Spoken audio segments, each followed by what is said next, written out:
Hello, and welcome to Ryan and Brian's Bible Bistro, a podcast all about the Bible, theology, and all things related to the Christian faith.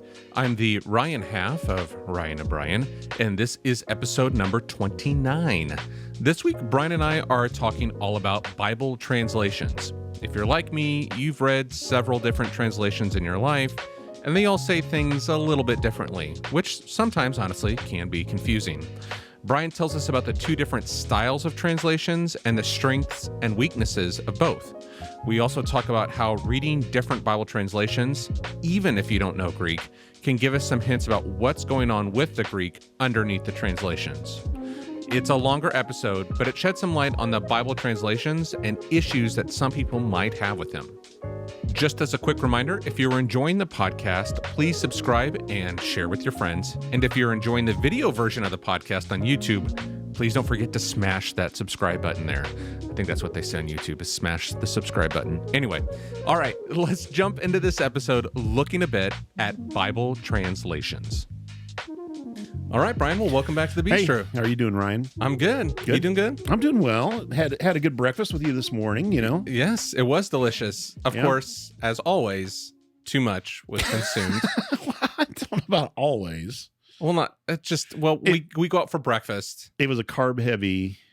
It was. Biscuits and gravy, 3 eggs, bacon, bread, potatoes. Now we have some delicious vanilla and hazelnut coffee. It is. Only the finest for you, Brian. Right. That we had a little trouble with the wait staff today, but... He's referring to my wife for all you listeners out there.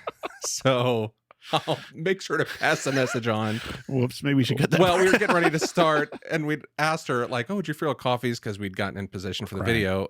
And she's like, all right, you ready to record? And we both held up our coffee cups like... simultaneously. I think you know the answer to this. Like, you know. We're not ready.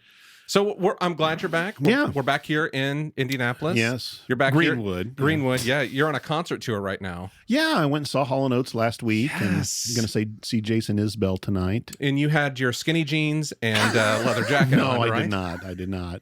Although Daryl Hall did. And I have to say, for 74, you know, he still looks pretty good. I think he gets a little help with his blonde hair, but, you know. Yes, but good. Well, we're glad you're back, and we're glad to be back here in the Bistro. Yeah. So what do you want to It's always good to be in the Bistro. It is always good to be in the Bistro, and we're glad that our listeners are joining us in the Bistro. Right. And again, you know, we're back in the video. So if you're listening right now and you'd like to view us, you can go to YouTube. You're like, what are they doing when they do this? Looking great. That's what we're doing when we do this.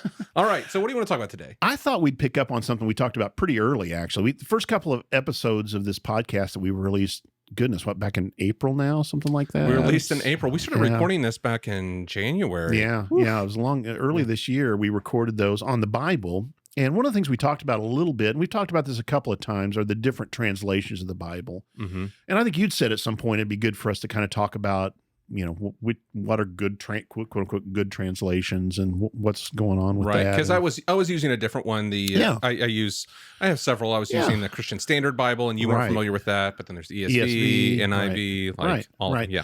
And you know, there's a couple questions I always get, and one of them I don't like at all. I always get this question: what's the best translation? And I would say you can't say there's a best translation. What you really have to do is kind of understand the nature of the translation you're using. And I'll say to you, you'll sometimes say, "Oh, I'm reading from the ESV. Is this okay?" And I'm like, "Yeah, it doesn't bother me, you know." But kind of understanding a little bit about them and the differences, I think, might be good. It can be confusing, you know. When somebody goes to choose a Bible or to think about a translation, you know, I'll just be honest. In English, we just have a ton of choices.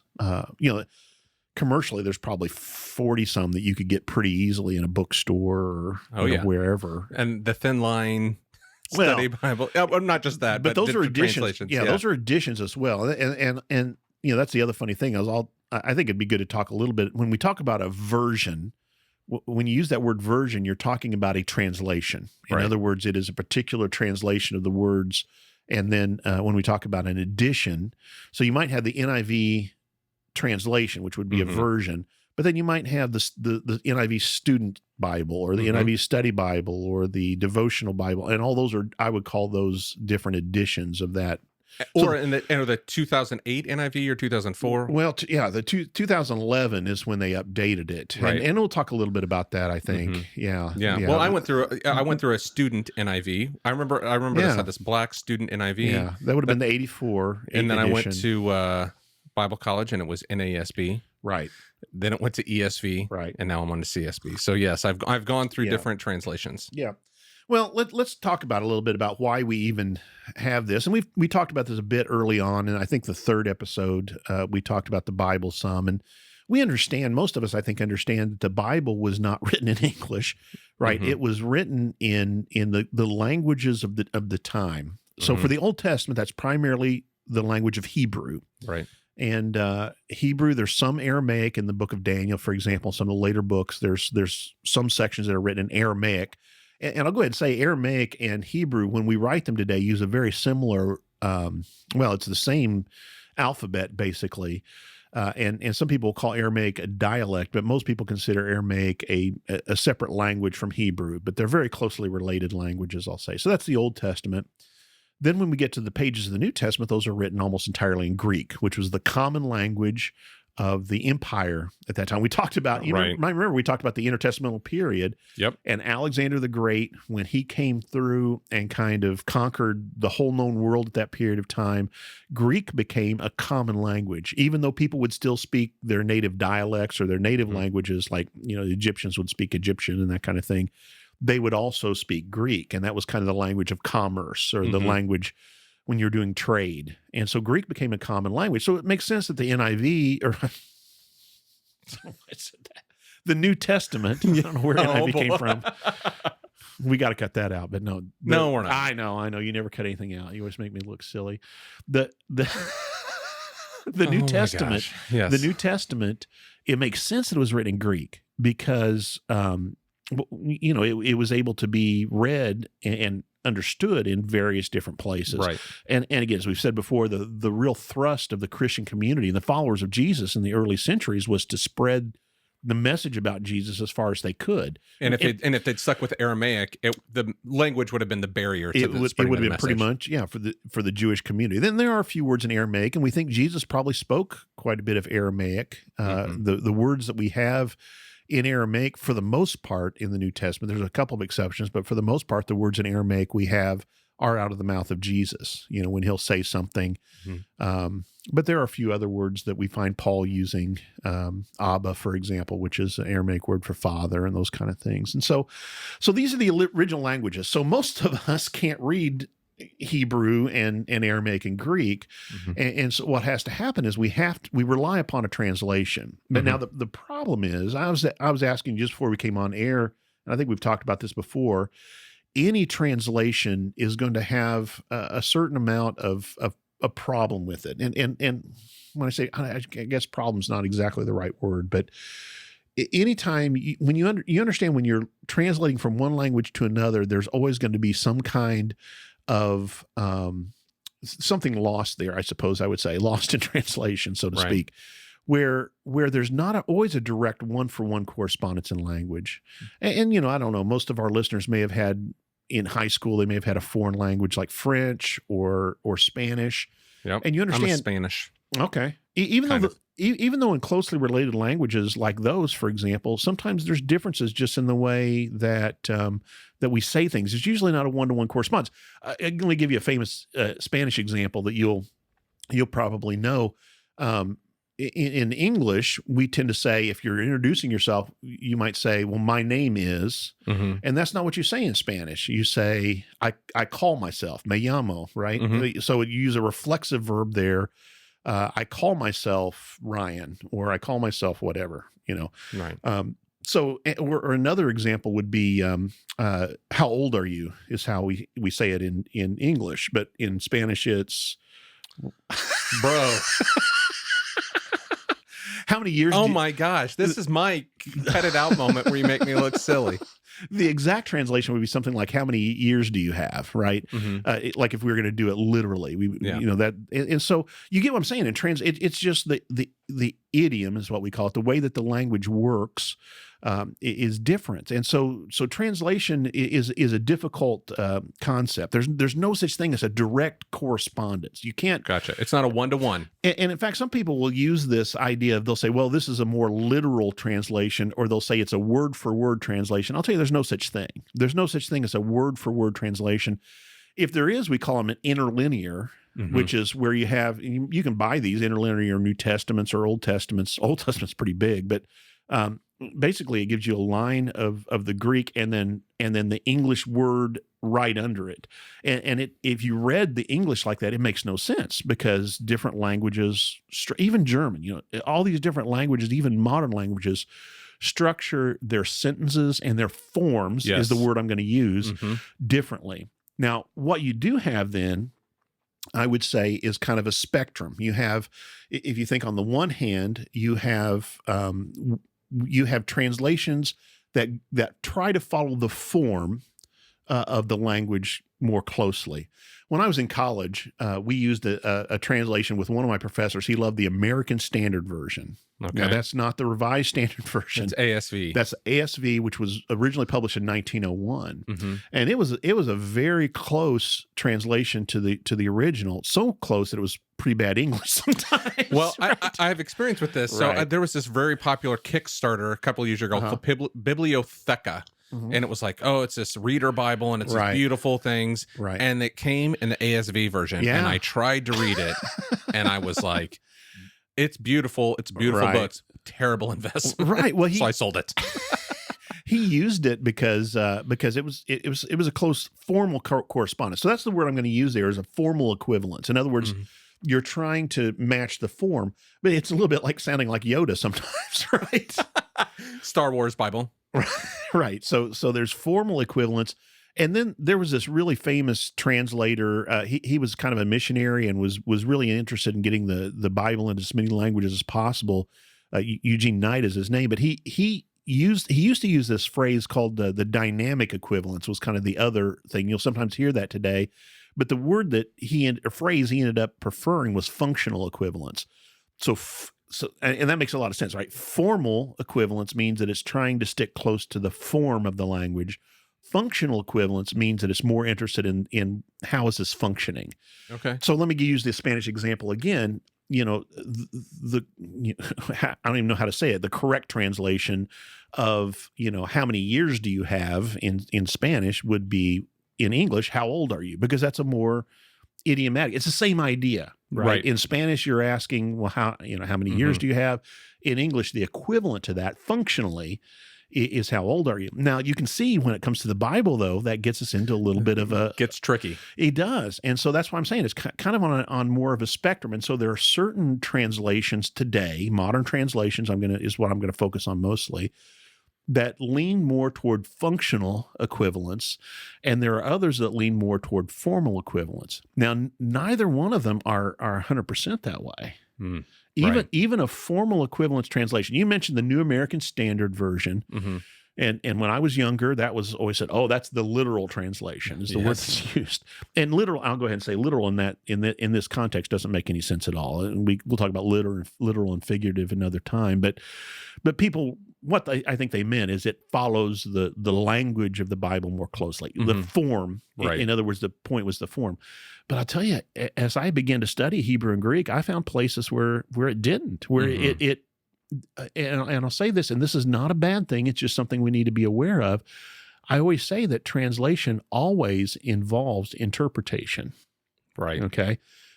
The difference is going to be the functional equivalence translations, which usually are smoother English. They tend to use more idiomatic English. In other words, they say things the way we would say them rather than the way you might say them as a Greek person of the 1st century or a Jewish person of the 6th century. The more functional equivalence is going to be smoother reading typically. The more formal equivalents, and probably the two that lean that way the most. And again, it's not a right or wrong or better or worse. Right. It's more of, again, and it's on a kind of a spectrum. The ones that tend more toward the formal equivalents would be the ESV, the New American Standard Version, and sometimes those are, like I said, not as good, not as smooth English. They require a little bit more thought on our point. So that's why a lot of times the dynamic equivalents. Now, everybody was asked, well, why do you use the NIV? And for a long time, it was because that's what most of the people that I taught and most of the people that I preached to had for themselves. And I'll say the more I began to realize that all of these, when you begin to think about the language that's behind them, all of them are going to require explanation from time to time. Right. All of them requires, it's like we've seen a couple of examples of this in our episodes so far. There's some of them we kind of have to look behind, get to the original language and say, well, here's what's going on here. I was just thinking about the episode we had with John Weatherly, and he pointed out, hey, even though the word salvation is used several times in Scripture, it's very different here. In these two places, it's very different, and that points us towards something that's meaningful. That's not something you're going to get in any translation, whether it's a formal equivalence or a functional equivalence, right? Right. So I tend to use the ones that are smoother language. And then I take the opportunity in my preaching and teaching to say, now here's a place we need to watch this, or we need to understand. To watch out what's going on with the language here. What's going on with the language, right? Because there's layers to it. Right. But I'll tell you, here's the funny thing. You mentioned the 1984 NIV and the 2011, and there were some things that in the 2011 that were improved in my opinion. This may get a little. This is going to get tricky for you. Well, I didn't plan to talk about this, but the 1984 tended to use this translation, and here's where you have to be careful, because people began to use this language in their teaching and in their thoughts, even the way that they talked about things. There are several places that there's a word in the Greek word sarx, and I would say that the immediate translation of that, or the most I don't want to say this, the simplest translation for that would be flesh. And often, for example, in Romans chapter 8, there's several places there that Paul is contrasting the spirit, the pneuma, with the sarx, with the flesh. And so he will say, for example, the mind of the spirit is life and peace, but the mind of the flesh. Now, in the 1984 version of the NIV, famously, that was, quote unquote, translated as sinful nature. Interesting. So you had, the mind controlled by the spirit is life and peace. The mind controlled by the sinful nature. Right. It wasn't talking about flesh then. That's a good example, though, of a functional equivalence. But here's the problem: it was interpretive, and that's again the problem we have with any translation is going to have a certain amount of interpretation. What I would do, because I try to be a little provocative sometimes, is I would say in John chapter 1. We have that word sarx used, and I would ask students to read that word instead of reading it as flesh. I would have them read it as sinful nature, because that's the way it's translated most times in the NIV. Again, I didn't plan to do this, and so I've got my CSB here. If you want me to read it, okay. What? 14. Yeah. The word became sinful nature. Right, and dwelt among us. So that, and even wrong, right? Even up here a bit higher, it talks about Jesus born according to the flesh. All it means is that he was born as a human being, right? And it's not that he was born according to the sinful nature.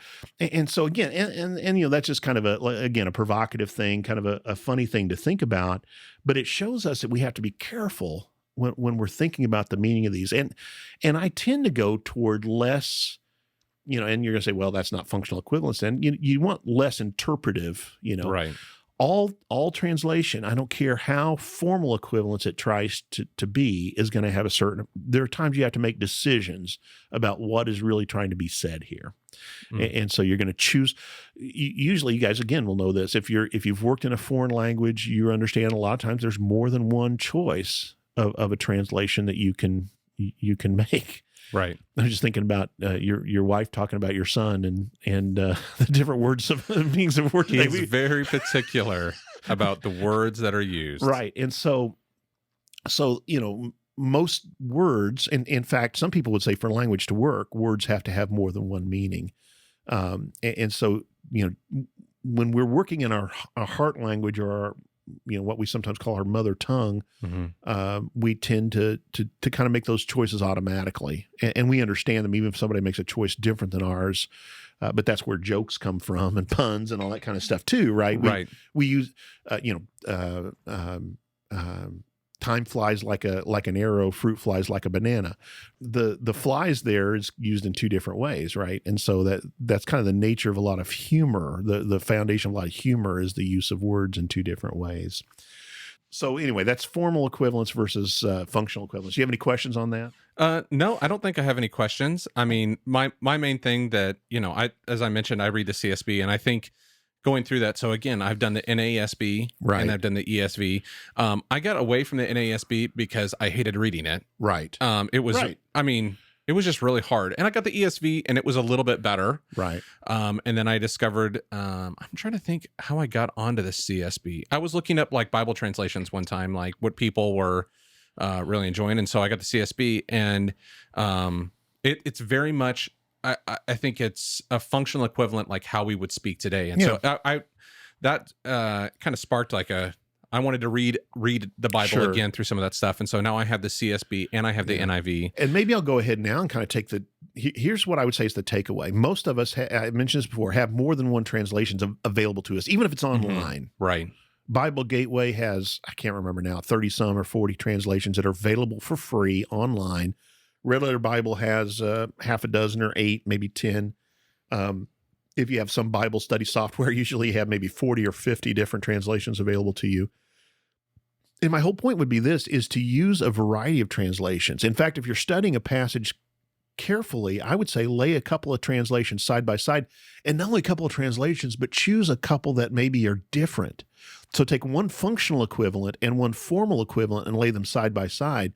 And where you see differences there is going to point you to think, okay, there's some language things I may need to study this a little bit differently. We have a video we've put out on Blue Letter Bible and how you can use that to kind of find the Greek or the Aramaic or Hebrew that's behind our English translations. And so if you let's say you lay a NASB or ESV against the NIV or the CSV, and you find a difference there, that might say, well, let me boot up my computer, and you still boot up computers, I guess. Yes, the CPU. Yeah, let me turn on my CPU and connect via modem. No, I don't know. AOL connects right away. But AOL, can we say we're that? old? We're gonna get AOL. Does AOL still exist? It actually does. I think it's a technology. I don't get the CDs anymore though in the mail.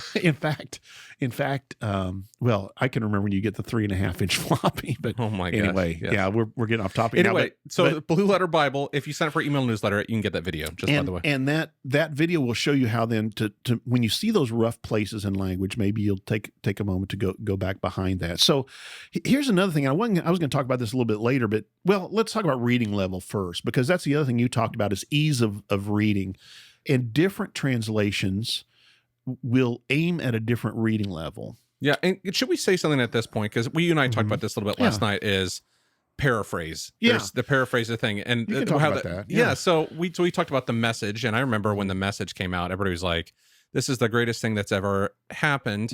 And there were some certainly interesting things in there, but that's different than a translation. I would say so. Well, and I will say this: the Message technically is a translation, but it's a translation done by one person. Eugene Peterson, right? He translated that, and I could put out my translation. N.T. Wright's done the same thing more.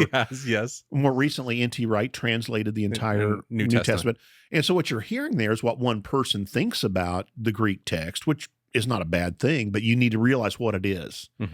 And again, Eugene Peterson, he sometimes used some language that brought a new nuance. He's a preacher, right? Yes. It was a preacher, passed away a couple of years ago. But he brings some, how do I say this, some elements of communicating in a powerful way, I think, that he did a good job with there. Most of your translations are going to be a committee, though. So Right. NIV, for example, you're going to have a committee, maybe 40 or 50 different people who are, there's going to be translations done, and then they're kind of submitted to the committee, and it's kicked around, and there's decisions made about using this word or that word, and this phrase or that phrase. So It's a very long process. it is, and what you tend to think then is that because there were more people at work here, there's less opportunity for a strong bias to come in. Mhm. Now, again, that's not to say that those committees are not chosen in a Out of a particular way, biased- right? yeah, And mhm. so those kind of things. And I even remember I had a professor, the original NIV and the 84 NIV was translated, and one of my professors from college was on the translation committee. And I remember him even talking. He would teach us, and sometimes he would talk about the conversation behind the scenes in the translation Yeah. when we got to a particular verse, and kind of the way the decision was made, you know. Mhm. And when you get to think about that again, so here's my whole point with that: these translations are not what we're considering to be inerrant. They're not what we're considering to be, you know, what God revealed. He revealed these in Greek and Hebrew. Now, that does not mean to say that they aren't then, you know, trustworthy. Right. What I think we need to do again is take advantage of the fact that in English we have all of these available to us. Of course, there's languages in the world that there isn't even a translation of the Bible available. Mhm. I have some friends and some former students who are working on translating into some of these languages. There's no Bible available, for example. But the other thing is there are some languages where they might only have one translation, or maybe just a Right. few translations, and we've kind of got an embarrassment of riches. Right. It allows us then, even if we don't know Greek or Hebrew, to lay those side by side and kind of use some comparison. So now, paraphrase, the other one that was kind of popular several years ago, this back when the King James used to still be the primary text that was used. Yes. And we may talk about this. There are some churches that still use King James as a matter Only. of theological decision, that they said that this is the only English translation. If I think about it, maybe I'll tell this another time, but I had an interesting conversation with a guy that used to be my neighbor when I was preaching at this church down in Kentucky, and he belonged to a King James only church. And I think they eventually said, quit going around to that guy's house because he's a bad influence. But anyway, Oh my if I gosh. think about it, we'll talk about that conversation. But when the King James was still pretty popular, there was a paraphrase called what am I looking for? Translation. Living Word, I think was what it was called. But it Okay. was a paraphrase where he simply took the English King James version and put it into modern language. Okay. And that's a paraphrase. So again, the problem with that is you're looking at one person's kind of decisions, and Mhm. you're going to get their bias. There's some other things like that, and so that's what I would look at. And most people don't do this, but I always tell students when you first get your Bible, read the introduction. There's lots of information in there, even about some things. I'll give you an example. If you're still a King James or a New King James Version reader, and this is true in the New American Standard Version as well, one of the things that they do, sometimes when we do translation in language, it is necessary for us in the receptor language, like in our case, it's English, to add a word that's not in the original text. Like a And- binder word. yeah, it might be a binder word, or it might be one where the pronoun's not necessarily necessary in the original language, but in our receptor language it is for the sake of clarity, or Mhm. you know, there's lots of different things. But what they do in some of those translations is they italicize those Okay. to indicate that those are not in Like, the original text. These are And here's the inserted funny words. thing: if you didn't read your introduction, you might think, "Well, this is an emphasis," right? Yes. I was There's no emphasis in Greek or Hebrew. Right. And so anyway, that's read your introduction, and it'll tell you a lot about the committee. It'll have the names of the committee members there that you can look up, or sometimes these days that you can look them up online. They'll have a link and you can look up the information, but And it'll yeah. tell you some interesting things about how the process was done. Yeah. And make sure, there are a lot of translations and not all of them. We listened to one that's Right. about one that's like an individual that did his own translation, Yeah. and it was something not good. And that's, again, what I would say is usually you're going to want a translation that's done by a committee. If you use a translation done by an individual, recognize it for what it is. It's one person's Mhm. opinion, I would say, or one person's bias that's going to come across. Reading level, as mentioned, you mentioned the ESV was a little bit easier for you to read, and that's partly because they intentionally chose to use shorter words. I'm not kidding. I'm not kidding. They use small words for you, Ryan, and it made sense. No, I was at the meeting when they introduced that. I was at a Bible conference. I was at one of my former bosses used to call it Bible Nerd Conference, where all the Bible nerds got together. But when they released the ESV, they talked about intentionally choosing, instead of more Latinized words, they tended to choose more from the Old English and from the Anglo-Saxon. Mm-hmm. I mean, you think I'm kidding, but it's those. I don't think you're kidding. It's those shorter, more punchy words, whereas the Latinized words are the ones that we tend to use that are longer. They're the hang-ups. Well, they have the more technical words that we use in our society tend to come from Latin. I mean, it's just the way it is, like astronomy, that kind of thing, Yes. So anyway, the reading level of your translation, a lot of times you can find out that information either in the introduction or online. It'll say this was aimed at a 6th grade reading level or whatever. So something to think about. The other thing is this, and I want to make clear, one of the main differences between some modern translations today, and there's a lot of controversy about this, and I may get in trouble for this as well, but the 2011 NIV, one of the changes they made, so one of the things they did that I liked, they went back from sinful nature into flesh. The other thing is they began to use more inclusive language. And what I mean is, for example, in Paul's letters, when he addresses them as brothers in Greek, the NIV will translate that brothers and sisters. Mm-hmm. Now, there's some controversy about that. There's some people think, well, that's going further away from the original. But I'll tell you, I lived in a Spanish-speaking culture for a while. And what's interesting is English is not a gendered language in the same way that Spanish is, for example. You might remember you'd have to learn and O at the end. You'd have to learn the correct form, the correct adjective. Mm-hmm. Right. That's the simple way. There are 4. Well, you don't care about this, but I don't. But same in Greek. You have to. There are 3 genders in Greek. There's masculine, feminine, and neuter, and so you have to choose the correct verb. Neuter is neither masculine or feminine, right? And you got to understand, we're not talking about an actuality of biology here. We're talking about the nature of the language. Mm-hmm. That's just our way of talking about that. Now. A lot of times it does follow, like, for example, man is going to be in masculine and the word for woman is going to be in feminine, this kind of thing. But there are other things that, they don't necessarily make necessary sense. It's, there's no reason for it to be neuter compared to masculine or feminine. It's just a feature of the language. So don't go too far down that way. I'm not. But here's the interesting thing is in a lot of those languages, if there's a group of people that are being talked about, then if it is all women, the feminine form will be used. And if it is all masculine, then the masculine form is used. But then if there's a mixed group, the masculine form is used as well. Really? Yeah. So I'll give you an example. I'll give you a couple of examples. When I would preach down in the Dominican Republic, for example, sometimes, or Spanish-speaking cultures, when you refer to the church sometimes here in the United States, you'll say brothers and sisters, right? Mm-hmm. And, the technical, the word for word, the formal equivalence translation of that would be hermanos y hermanas, right? Brothers and sisters. Mm-hmm. But that's not idiomatic in that culture. What they would tend to say instead is brothers or hermanos, right? Okay. Because it's a mixed group of both men and women, but they could refer to both brothers and sisters as hermanos. Okay. See, in English, if I just said brothers, that would be singling out the men. A biological reality. And I think it's because we don't have a gendered language, right? Mm-hmm. And so the interesting thing about that then is that living in that culture and understanding the way that Spanish worked made me think differently about Greek, which is a gendered language as well.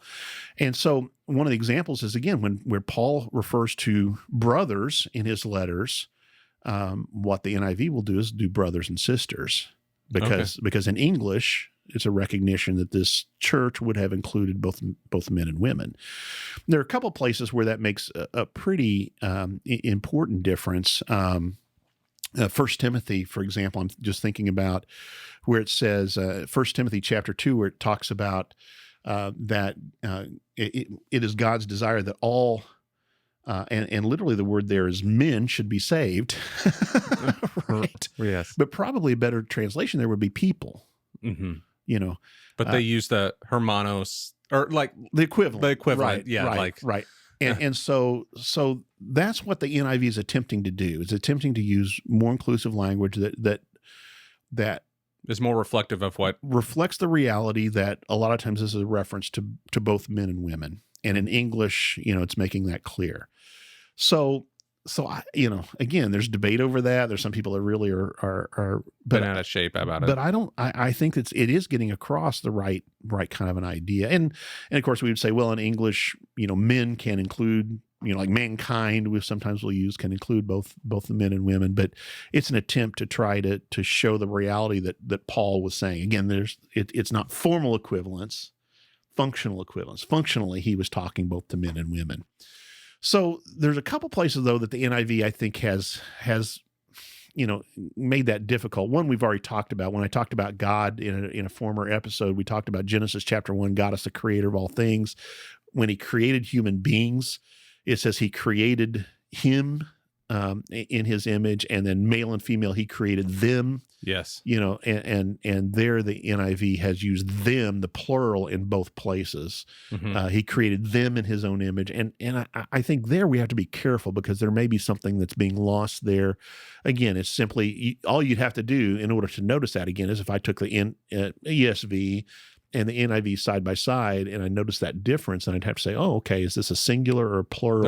There's something very different happening. There's a different, and so I need to understand the nature of that. So that's all I'm suggesting. If you don't have direct access to Greek and Hebrew, then I would suggest using multiple translations side by side, especially when you're doing a careful study, not necessarily just when you're reading. Mm-hmm. Now, when you're reading, I would encourage you to read from different translations, read through the whole NIV, for example, and read through the whole ESV and those kind of things if you're doing like kind of a Bible reading plan or something like that. But if you're studying something carefully, use multiple translations because you got them available. Right. And then you can use the Blue Letter Bible to kind of see like what's really happening behind the scenes here. When you notice something that you think, okay, there's something especially going when on. you go, especially in some of that language of them, it's a plural and a singular, you kind of go, what's happening behind the scenes? Right. Any questions or comments on that? No, Okay. It's a lot. We should probably put a list together of like what you would label as like functional translations. I mean, they kind of cross. Yeah, it's true, and like I said, it's really kind of a spectrum. It's not like you could make two columns. I think it would tend to be more like, okay, if this is functional equivalence, this is formal equivalence, it would be somewhere on the middle here. Okay, can we make like kind of a graph? Like, we could do that. We could probably do that. I'm just messing with you. No, I think it's good to understand to see some of those differences and to point them out, because I think it's one thing for us to talk about it, and then it's another thing for you to point out like this is how this plays differently, and like and again, as you've said, like there's good things about certain translations, and there's some things that are kind of like, for you, that's like, that's not a choice I would make, or I think there's something lost in that translation. And I think, oftentimes it can get myopic where it's almost like a translation war. Like, no, this is the right one. This is the right one. No, that one's too inclusive of the language. And that's why I have a hard time when somebody says, what's the best translation? It's like, I have a hard time with that. Let me talk about one more thing that I think is important in this context. We mentioned this again back in episode 3, I think, when we were talking about the Bible. I mentioned Bart Ehrman talks about some of these places where there are maybe some verses that are different in some places than other. I'm going to give you some examples of that. And really that comes down, I think we talked about Mark 16, the ending of Mark 16 then, long ending versus the short ending of Mark 16. So when you look at modern translations, almost all modern translations, with one exception, are going to be based upon a Greek text that we call the eclectic text. Okay. And anytime you talk about eclectic text, what it's saying is that this is coming from a variety of sources. In other words, there's no one place I can point to this text and it is exactly that. But using the science of textual criticism, I'm going to try to explain a little bit more of that. We talked about that some again back in episode 3. But using the science of textual criticism and the huge number of Greek texts that we have available to us today, the attempt has been made to get as much as we can the original text would have said, the original manuscripts would have said, We don't have any of the what we call the autographa, the original. The autographa or the autographs is when Paul finished the book of Romans and signed his name. That was the original. We don't have any of those available, but what we have are copies, and usually copies of copies kind of thing. But we can kind of go back, and I mentioned sometimes those scribal differences will creep in. And there's a number of different reasons for this. Again, I talked about this a little back in episode 3 if you want to go back and listen to that. But almost all translations today, English translations, are based upon the eclectic text, with one exception, and that is the New King James Version. So both the King James Version, which was originally published in 1611, and the New King James Version are based upon a Greek text that is called the Textus Receptus, or the majority text. You'll see both of those words used, majority text or Textus Receptus.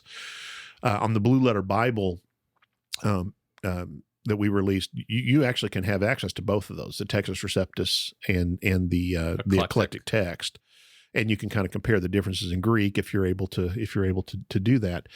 But the majority text or Textus Receptus I mentioned back in episode 3 again, it was put together in the 15th century, so not too long before the translation of the King James Version. It was put together by a scholar by the name of Desiderius Erasmus.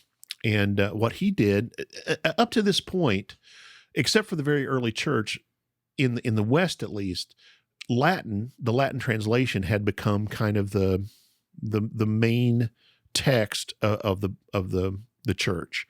What we call the Latin. You mentioned the Latin Vulgate, and of course there's even different. There's various versions of it, but this Latin translation of the Bible, both Hebrew and Greek, is what had kind of become the common one used, because Latin, after the Roman Empire, Latin had become kind of the legal language and the right. language that was used universally.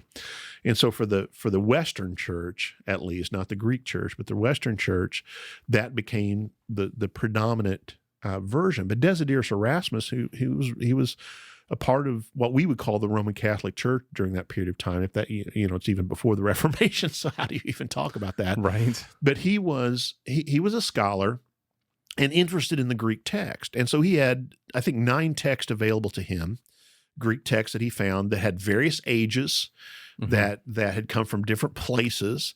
And he noticed that there are variations in them. And so we call it the majority text, because he would include, if there was a difference, he would include the reading that was in the majority of those texts. So if you had 9 texts, and let's say there was 5 that had this reading and 4 had this one, he would take that. Them with 5. Or even let's complicate it a little bit. Let's say you had 4 different readings, and there's this one has one. There's one text that has this reading, and there's 3 that have this reading, and there's 3 that have this reading, and then one that has this reading. Then he goes with the majority, and so or let's say 4 with that one. So he would take whatever reading was used in the majority of the text. Now, and he only had 9, right? 9 available to him. And right. and here's the problem. We understand now, when you think about textual criticism, you think about the fact that these have been copied. And so if there is an error that a scribe made, and again, we're not talking about the originals, right? We're talking about where a scribe has either included a word that was not in the original or left out an omission. We talked about omissions before. I'm going to talk about how an inclusion can happen here in just a minute. But omissions, sometimes you guys have done this when you're copying. You copy something and then you skip a word because your eye travels over here and it skips that word. And so if a copy is made off of those copies, so let's imagine in his 9 that he had 5 that belonged to the same manuscript family. They're all going to have that same. It's not going to be the original reading, but it's the majority reading. Right. Do you see what I'm saying? Yeah.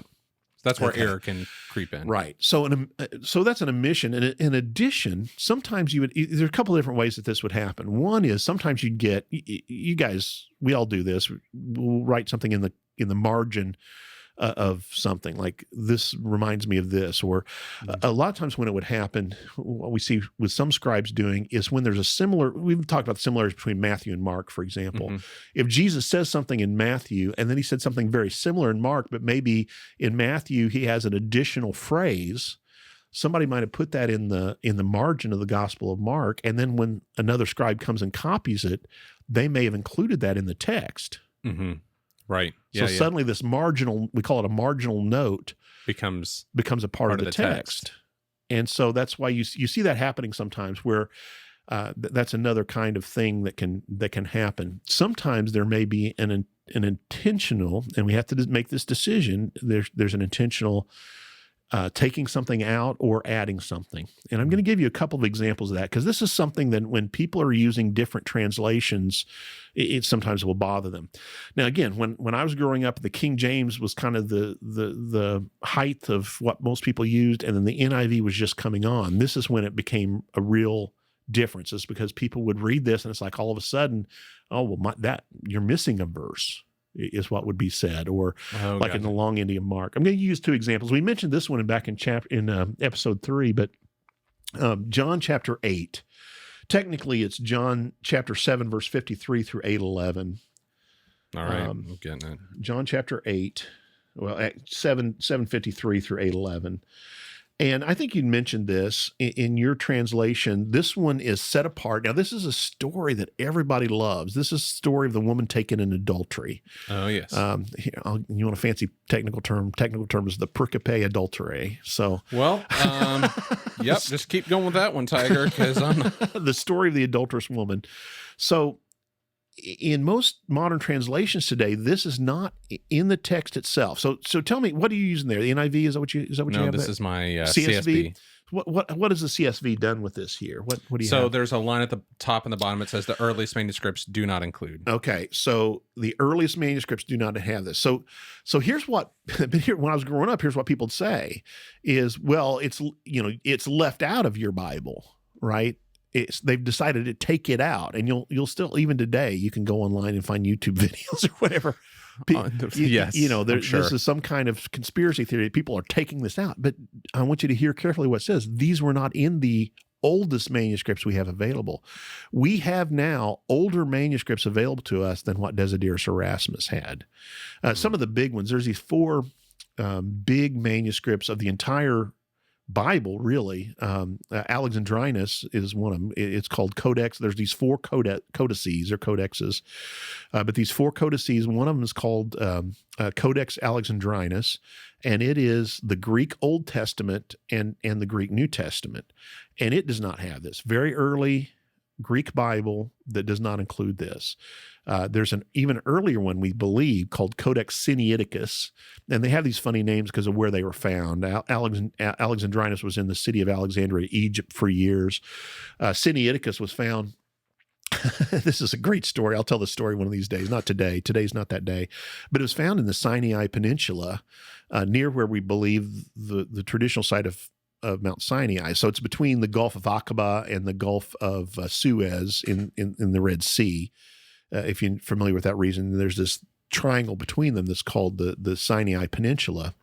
And there's an old monastery there that's called St. Catherine's Monastery. It's been there a long time because, again, the early church thought this was the traditional site of Mount Sinai, so they built a monastery there. And I guess I am telling most of the story, but there was a guy that got this idea. His name was Konstantin von Tischendorf, but he... Say that name again. Konstantin von Tischendorf. You just think I'm making this stuff up, right? God, dude.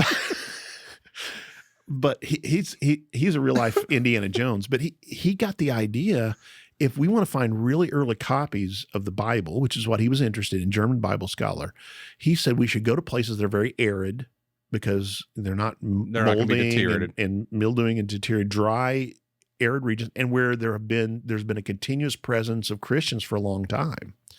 And so this is one of the places he went intentionally to look, and he found this old manuscript called Sinaiticus, which we now believe is one of the oldest complete manuscripts of the whole Bible. In fact, I've seen both of these. Wait, where did he find it? He found it in St. Catherine's Monastery. I mean, did they just like shove it in a corner? I'll tell you the story sometime. Okay. So, it's a someone cool, roll it up and like, oh, I forgot about it's a cool this story. And there's some people who there's, of course, there's debate about everything these days, right? But there's some people who think that von Tischendorf kind of made up the story too. But anyway, it's a very, very old manuscript that he found in this monastery. I'll tell you the whole story later on, but okay. We'll share it sometime. It's a cool story, it really is. But anyway, this is probably long enough already. So von Tischendorf found this Sinaiticus, and Sinaiticus does not contain the story of the adulterous woman as well. So when it says the oldest manuscripts that we have, Earliest manuscripts. Now, the other funny thing about this story is that it was placed in other places as well. There's one manuscript, later manuscript we have that places in the Gospel of Luke, for example. Interesting. Okay. There are other places it's sometimes placed in the Gospel of John as well. And I think I've mentioned this before. There are words in this that it does not match up well with the rest of the Gospel of John. In fact, the other kind of funny thing is, read verse 53, 753 for me. So Jesus is talking at the end of verse 7. Uh-huh. And then it says, then each one went to his house, but Jesus went to the Mount of Olives. Okay, and then there's the story of the adulterous woman, and then down in verse 12, when Jesus again spoke to the people, you could take this out, and there would be absolutely no interruption in the story. So they all go home, but then he goes to the Mount of Olives, and you have the story. You see what I'm saying? Yes. So it seems to interrupt the flow. And so most people, there are some people who still insist that this belongs here. Mm-hmm. But most people who study the Gospel of John will say that this. Now, the interesting thing, this could be an authentic story, but when we talk about narrative, it probably does not belong here in the narrative of the Gospel of John. People love this story. It's a great story, right? But again, we're trying to textual criticism. We're trying to be students and understand this. So here's listen carefully to this. I would say this is not an issue that modern translations have decided to take this out. I think that at some point it was included in here for some reason, mm-hmm. right? And so that's kind of the decision. That's kind of the thoughts we have to come through. I'm going to show you one more example. It's probably a little bit clearer. This is in the book of 1 John. And this little section has a name too. It's called the Johannine comma sometimes. You think I'm making this stuff up. I know you do. This is chapter 5 and verse 8 of 1 John. And let me go ahead and read verse 7. And I want you to look at the footnotes. I'm going to start in verse 7. Actually, let me go ahead and just to give you some of the context, let me read verse 6. This is the one who came by water and blood, Jesus Christ. He did not come by water only, but by water and blood. And it is the Spirit who testifies, because the Spirit is the truth. For there are three, verse 7, that testify. And I'm going to read what is in the text. The Spirit, the water, and the blood, and the three are in agreement. Okay. Now, you've been looking at the footnote since then, and what does your footnote there in verse 7 say? By speaking of three witnesses, John may have been thinking of Deuteronomy 19:15. The Spirit testifies along with the water and the blood. So the Spirit testifies with water, Jesus' baptism, and the blood, Jesus' atoning. Well, that's actually the study notes, but I'm saying is there not a note? There's not a textual note here. Sorry, it may be in verse 8. Yeah, here we go. Verse 8. A few late Greek manuscripts and some late Vulgate manuscripts add "testify in heaven, the Father, the Word, and the Holy Spirit, and these three are one." And there are three who bear witness on earth. And so then it goes on to the rest of the verse. Mm-hmm. So you see, it's a very Trinitarian formula. Mm-hmm. There are these three that testify in heaven, the Father, the Word, and the Spirit, and these three are one. It's almost like now, here's the interesting thing. That was a part of the Vulgate manuscript. The Latin. Mm-hmm. And so when Desiderius Erasmus started to translate the Greek, the first two editions he put out of his Greek New Testament did not include this, because in his text, this wasn't just the majority. All of them unanimously did not include that part of the verse, or did not have that, what the Vulgate had in this place. Well, here's where the interesting pressure comes on, because he becomes then accused of heresy. He says you're trying to basically go back to the idea of a Unitarian God instead of a Trinitarian God, which was heresy within the church. And so when he did his third edition, they included this. And it says there's only one late Greek manuscript. The Greek manuscript that has this is like from the 14th century. So really late. So contemporary to Desiderius Erasmus. Right. And so what happened is basically they produced this Greek manuscript that he then included this in his third edition, but after he had been called a heretic for leaving it out. And again, same kind of thing that happens today. There's pressure on people when they say, "Oh, you're not reading from the King James, you're reading from this other modern translation." But what I'm saying to you is the manuscript tradition that we have and the ability we have to read these manuscripts gives us a really high confidence in the modern translations that we have.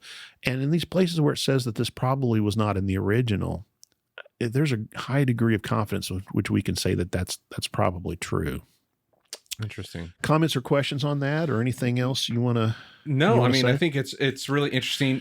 I think again, it's for most of us, and myself included, not knowing some of that background of the manuscripts and what's going on there. I think it's a really helpful way to think about what we're reading and how some of these verses got put together. Because I think that is sometimes a sticking point for people is like, well, I read this over here and this is different over here. Well, which one is right? And well, maybe neither. Right.